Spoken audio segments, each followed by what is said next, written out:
నల్లమిల్లి రామకృష్ణారెడ్డి అనే నేను శాసనసభ సభ్యునిగా ఎన్నికైనందున శాసనం ద్వారా నిర్మితమైన భారత రాజ్యాంగం పట్ల నిజమైన విశ్వాసం, విధేయత చూపుతానని, భారతదేశ సార్వభౌమాధికారాన్ని, సమగ్రతను కాపాడతానని, నేను స్వీకరించబోయే కర్తవ్యాన్ని శ్రద్ధాశక్తులతో నిర్వహిస్తానని దైవ సాక్షిగా ప్రమాణం చేస్తున్నాను.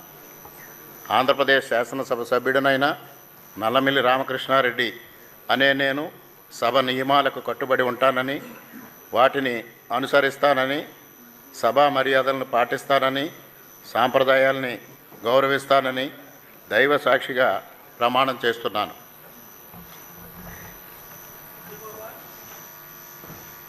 శ్రీ రామ్మోహన్ గద్దే.